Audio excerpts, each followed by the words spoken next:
നമുക്ക് സ്വന്തം എന്ന് പറയാൻ ആരുമില്ലല്ലോ അമ്മ. അപ്പയും നമ്മളെ വിട്ടു പോയില്ല. എനിക്ക് വേണ്ടി സംസാരിക്കാൻ ഇവിടെ ആരുമില്ല. ആ ധൈര്യത്തിലല്ലേ അവരെല്ലാവരും ഇവിടെ വന്നിങ്ങനെ സംസാരിക്കുന്നത്.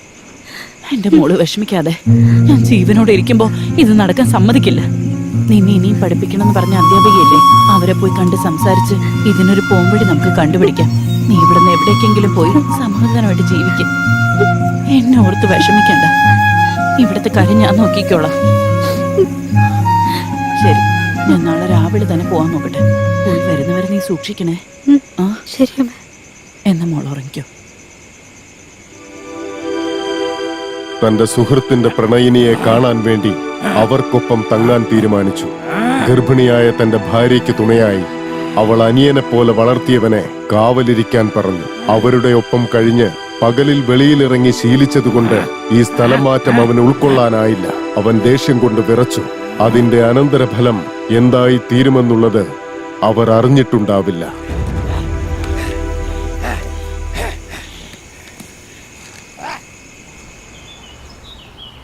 നീ ഇത് എന്ത് വിചാരിച്ചിട്ടാ? ഞാൻ ഒരുപാട് ആലോചിച്ച് നോക്കി. ഈ നാട്ടിൽ നിന്ന് വേറെ എവിടേക്കെങ്കിലും പോയി സമാധാനമായിട്ട് ജീവിക്കാൻ അമ്മയും പറഞ്ഞു. ഞാനും അങ്ങനെ തന്നെ ചെയ്യാൻ പോവാ.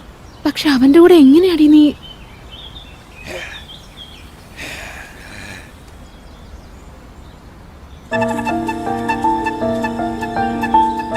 ഇന്ന് രാത്രി നമുക്ക് രണ്ടുപേർക്കും ഈ നാട് വിട്ടു പോണം.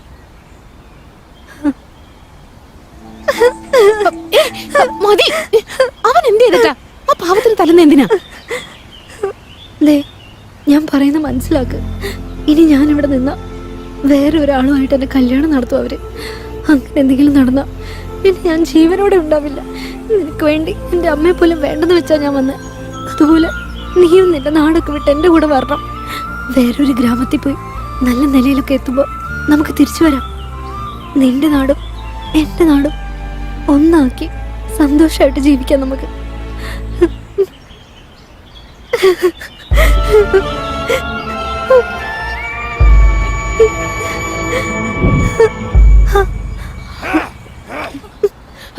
നിക്ക്.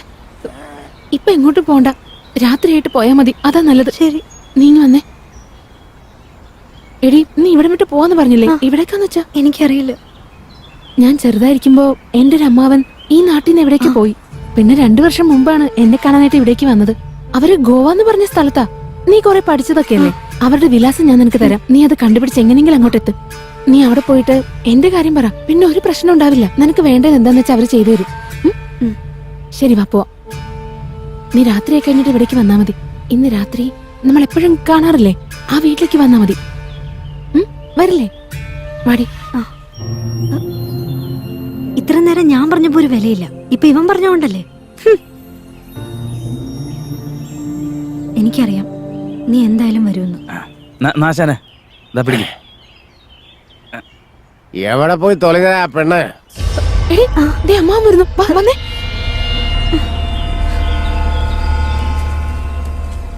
വരുന്ന വരവ് കണ്ടില്ലേ?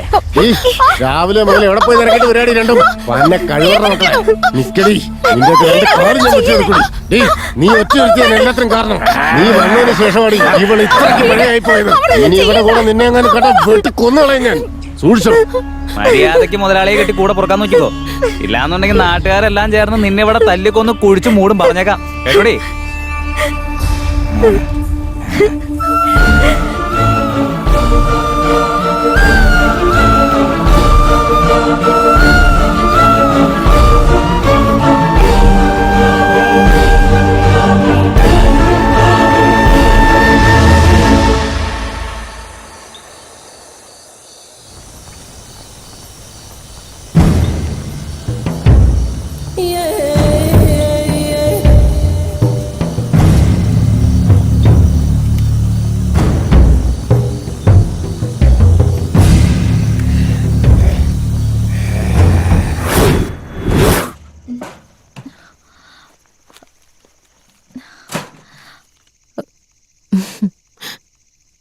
അമ്മാവൻ ഉറങ്ങിയിട്ടുണ്ടാവോ?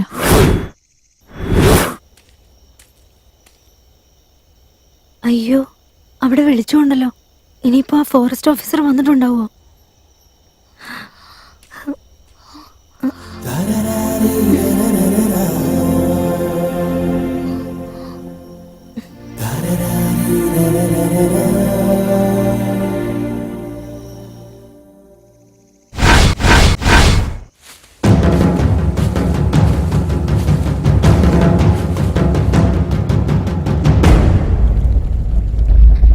ഗൈസ്, നിങ്ങൾ കരുതുന്ന പോലെ ഈ മിഷൻ അത്ര ഈസി അല്ല. It's A dangerous one. ഇതിനു മുൻപ് ഒരു സ്പെഷ്യൽ ടീം കാട്ടിനുള്ളിൽ പോയപ്പോൾ ഒരുപാട് പേര് ആ മരണക്കുഴിയിലും വഴുക്കുപാറയിലും പെട്ട് മരിച്ചു പോയിട്ടുണ്ട്. അങ്ങനെയാണ് ആ മിഷൻ അന്ന് ക്യാൻസൽ ആയത്. സോ എവറി സെക്കൻഡ് നിങ്ങൾ അലേർട്ട് ആയിരിക്കണം. ഇത്രയും വലിയ കാട്ടിൽ അതിന് മാത്രം എന്തുണ്ടാവാനാ സാറേ? നമ്മൾ ആവശ്യമില്ലാത്ത പണിക്ക് നിൽക്കാന്നാ എനിക്ക് തോന്നുന്നത്. എത്രയൊക്കെ എൻകൗണ്ടേഴ്സും ടെററിസവും ഒക്കെ കഴിഞ്ഞ് വന്നതാണെങ്കിലും കാട്ടിനകത്തേക്ക് പോകുന്നു പറയുമ്പോൾ ഒരു പേടിയാണല്ലേ? എനിക്ക് ആ പേടിയില്ല. ഈ കാട്ടിനകത്തുള്ള എന്തോ ഒന്ന് തന്നെയാണ് ഈ കൊലകൾക്കെല്ലാം കാരണം. We should find out.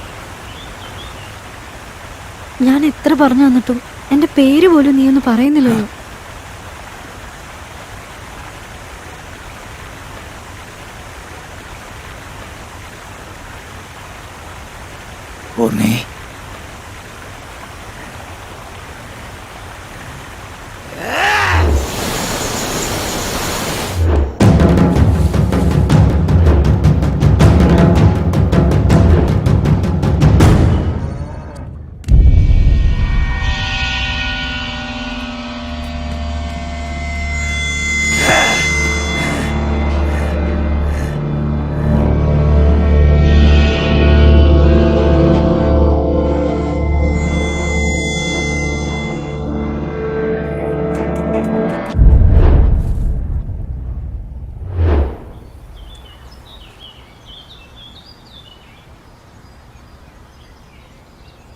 കാട്ടിൽ എന്തോ കണ്ട് പേടിച്ചെന്നാണല്ലോ അറിഞ്ഞ്.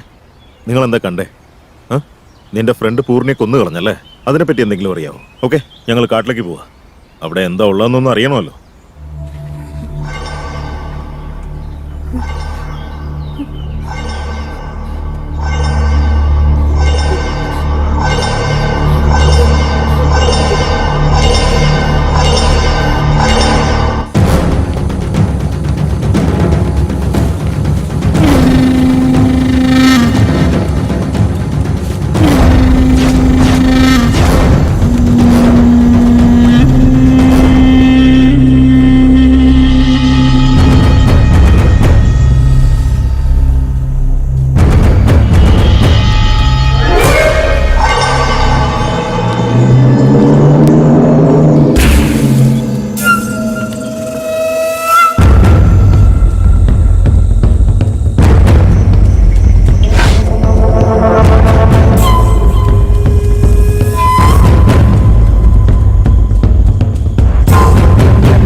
നീ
പൂർണ്ണയെ കൊന്നവരാരും ഇപ്പൊ ജീവനോടെ ഇല്ല. നീ ഇവിടുന്ന് രക്ഷപ്പെടാൻ നോക്ക്, പോ.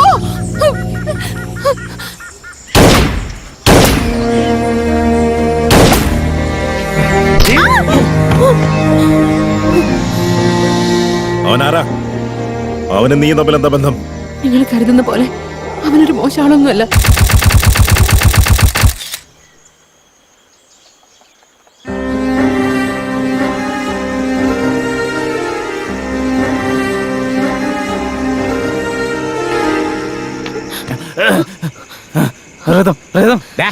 അവന്റെ ഒരു പ്രേതവും പിശാചും കിടന്നുറങ്ങടാ. അല്ല ആനയാ. ആന വലിയൊരു കോപ്പുമില്ല. എന്താടി ഈ സമയത്ത് ഇവിടെ വന്ന് നിൽക്കുന്നേ? ആരുടെ കൂടെ ചാടിപ്പോവാൻ ഇറങ്ങിയതാടി? എടീ, എനിക്കറിയാടി, നീ അവിടെ കൂടെ കറങ്ങാൻ തുടങ്ങിയപ്പോഴേ എനിക്കറിയാം നീ അവന്റെ കൂടെ ചാടിപ്പോകുന്നു. നിന്നോടൊന്നും ഇങ്ങനെ പറഞ്ഞിട്ട് കാര്യമില്ല. ഞാൻ ഇപ്പൊ കാണിച്ചു തരാടി. നിന്റെ ഈ മുടിയഴക് കൊണ്ടല്ലടി നീ അഴിഞ്ഞാടുന്നേ. അവിടെ കൂടെ കറങ്ങി നടക്കരുത് നിന്നോട് ഞാൻ എത്ര പ്രാവശ്യം പറഞ്ഞിട്ടുണ്ടീ. നീ കേട്ടില്ലല്ലേ? നിന്റെ മുടി നീ ഓടി. ഇനി അവന്റെ കൂടെ പോയി പുറത്തോ. ഇതിന് പോടാ. പോകില്ല, കിടക്കാവൻ.